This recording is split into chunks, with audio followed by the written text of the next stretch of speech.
नमस्कार, मैं हूं सोमदत्त त्रिपाठी। आप देख रहे हैं सक्सेस मीडिया न्यूज़। आज मैं मौजूद हूं सीतापुरी पार्ट 2 के एक मंदिर में है।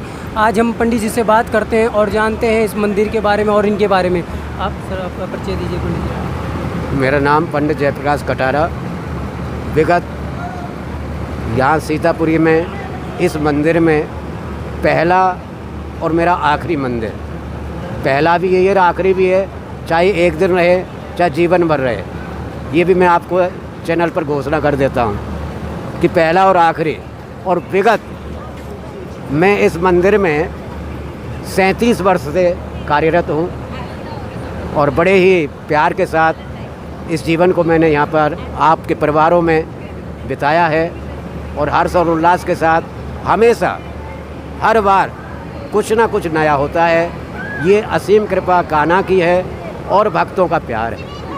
जैसा कि अभी आधे घंटे पहले कृष्ण जी का जन्म हो चुका है और इतनी भव्य भीड़ देख के आप क्या कहना चाहेंगे? ये भीड़ प्यार की भीड़ है, प्रेम की भीड़ है, भक्ति की भीड़ है, श्रद्धा की है और विश्वास की भीड़ है। जिसको परमात्मा में विश्वास है, परमात्मा में श्रद्धा है, वही भक्त खिंचा हुआ चला आता है। भक्त को बुलाने का निमंत्रण नहीं दिया जाता है। आपने देखा इतनी संगत आई है, किसी को हमने निमंत्रण नहीं दिया, स्वतः चल के आए, क्योंकि उनका अपना कार्यक्रम और अपने कान्हा का जन्म उत्सव इसी हर्ष और उल्लास के साथ यहाँ पर वो पधारे और उनका बहुत बहुत स्वागत सम्मान हम अपनी मंदिर समिति की ओर से करते हैं। आपका भी हम बहुत बहुत आभार प्रकट करते हैं। तमिलनाडु के मुख्यमंत्री के लड़के ने जिस तरह से सनातन धर्म को ख़त्म करने, जड़ से ख़त्म करने की बात की, इस बारे में कैसे इतना मतलब इतनी श्रद्धालुओं, इतना जो है अद्भुत प्रेम है भगवान के प्रति, और कई लोग हैं जो सनातन के पीछे पड़े हुए हैं, उनको हटाने की बात कर रहे हैं। इस बारे में आप कैसे क्या कहेंगे?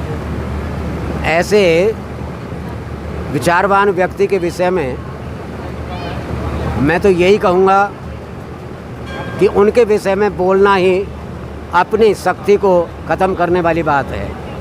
उनके विषय में हमें कभी नहीं सोचना है।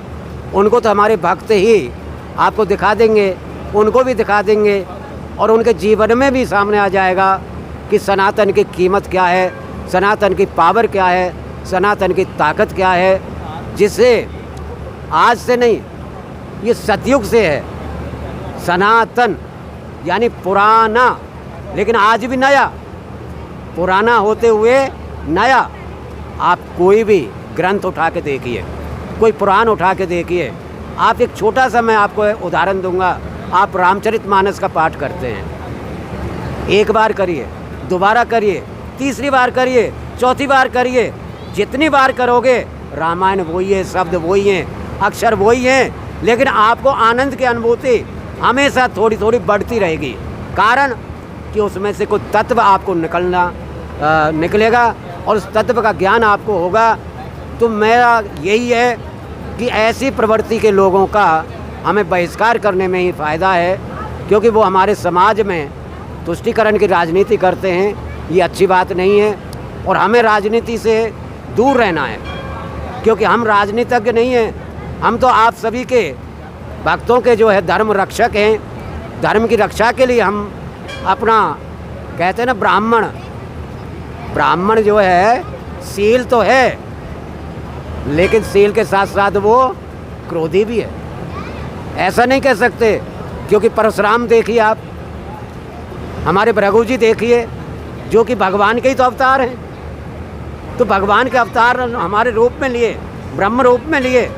तो कहने का तात्पर्य, अगर हमारे सनातन को कोई भी नुकसान पहुंचाएगा तो हम उनका मुकाबला करेंगे, डट कर के मुकाबला करेंगे और ऐसे लोगों का हम बहिष्कार करने का प्रयास करेंगे। कान्हा में ऐसी क्या शक्ति है कि हर बच्चा हो और बुजुर्ग हो, हर कोई ढूंढना चला आता है, वो भी कान्हा की एक झलक पाने के लिए? ऐसा क्या शक्ति है? कान्हा जो है वो खुद एक बालक हैं और उन्होंने बाल रूप की जो लीलाएं दिखाई हैं, क्योंकि ये 16 कला से हैं और उन कलाओं में इन्होंने जो है एक बाल लीलाओं का संचालन किया और बाल लीलाओं में बचपन की लीलाएं दिखाई गई। कहीं मिट्टी खाना है, अब कहते हैं मिट्टी खाए ही, लेकिन मिट्टी का ही नहीं, मिट्टी का उन्होंने भोग लगाया है, मिट्टी का भी उन्होंने भोग लगाया है। कहीं चोरी की, कहते माखन चोर, माखन माने मन, आपके मन को जिसने चुराया वही है माखन चोर। कहा चीर चोर, चीर हरण हैं, बहुत किए, चीर चुराए लेकिन चीर बढ़ाए भी बहुत, भक्तों के भात भरे। तो इनकी जो है पावर बचपन से ही जो है सिखाई जाती है और हमारे आनंद के साथ, क्योंकि ग्वाल लीलाओं में इनको बड़ा आनंद आता है। पंडित जी, आजकल देखा होगा आपने कि ये कल्चर चल गया है या इसको बनती गई है कि हर कोई पेरेंट्स अपने बच्चों को कान्हा के रूप में ड्रेस बनाते हैं, लेकिन आपने देखा है कभी आप उनको मैसेज देना चाहेंगे कुछ तरह से कान्हा की तरह संस्कार नहीं दे पाते, कुछ कमी रह जाती है, इसके बारे में क्या कहना चाहेंगे? मैं सबसे पहले तो इस प्रश्न के बारे में जो आपने उठाया, सबसे पहले तो मैं आपका अभिनंदन करूंगा। बहुत भव्य, बहुत सुंदर आपने प्रश्न किया।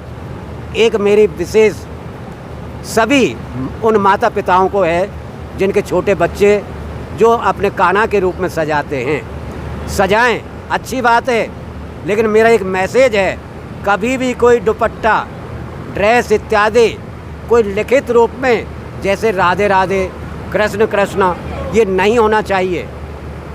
पीत वस्त्र पहनाइए, मोर मुकुट लगाइए, बहुत अच्छी बात है, लेकिन बनाने से काम नहीं चलता। बनाने से तब काम चलेगा जब उसको संस्कार हम अच्छे देंगे।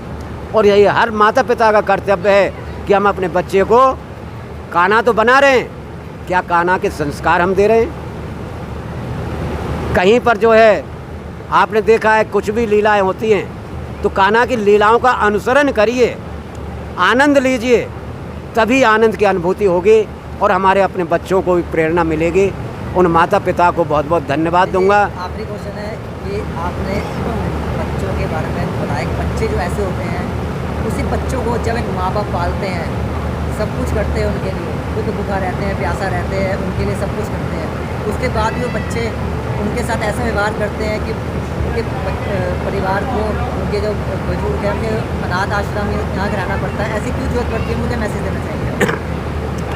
ये हमारे शास्त्र मत से भी है। पुत्र पुत्र पुत्र कितने प्रकार के होते हैं?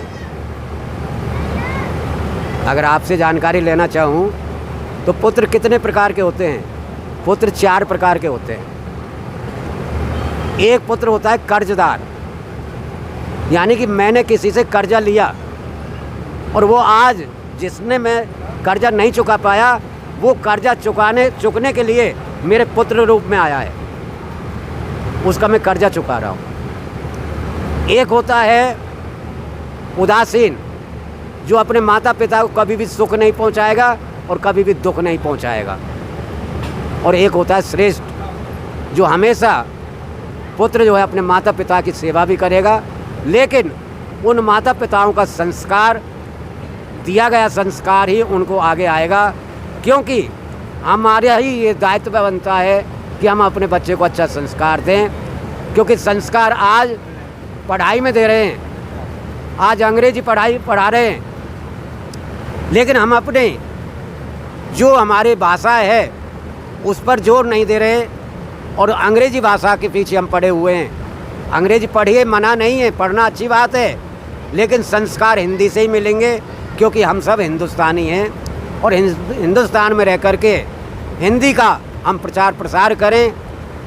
ऐसा नहीं है कि मेरा अंग्रेजी से कोई विरोध है। अंग्रेजी आपको बिजनेस दे सकती है, बहुत अच्छी आपको सर्विस दे सकती है, लेकिन संस्कार नहीं दे सकती। संस्कार आपको मिलेंगे संस्कृत विद्यालयों से, गुरुजन आचार्यों से। बहुत बहुत धन्यवाद पंडित जी, आपने कीमती समय दिया, बहुत बहुत धन्यवाद। आपका भी बहुत बहुत धन्यवाद, आपका बहुत बहुत धन्यवाद। मैं सोमदत्त त्रिपाठी, सक्सेस मीडिया से। संजय जी, आज कान्हा की सेवा करने का मौका मिला आपको और इस मंदिर में आपकी भूमिका सबसे ज़्यादा होती है, आप यहाँ पे सेवा भी करते हैं, साथ साथ जो डेकोरेशन की बात की जाए, कान्हा जी की सेवा करने का सौभाग्य प्राप्त हुआ, क्या कहना चाहेंगे? भाई कहना ये चाहूँगा कि जो काम मैं करता हूँ वो काम सीतापुरी में जो और बाकी बच्चे रहते हैं और जो उनके पेरेंट्स रहते हैं, उनको भी सोचना चाहिए कि हम भी अपने बच्चों को भेजें। बिज़नेस सबके चल रहे हैं, नौकरी सबकी चल रही है, एक दिन की छुट्टी लेकर के उनको धर्म के ज्ञान पर चलाने का काम माँ बाप को ही करना पड़ेगा, एक व्यक्ति नहीं चला सकता। मैं तो हर साल करता हूँ और शायद आप तो जानते ही हो मेरे को, तो आप तक अभी तक कोई नया चेहरा नहीं दिखा होगा। तो लोगों से उम्मीद यही करूँगा कि अगली बार जब मंदिर में कोई कार्यक्रम हो तो उनके बच्चे भी यहाँ पर दिखें। बस इतना ही कहना चाहूँगा। धन्यवाद।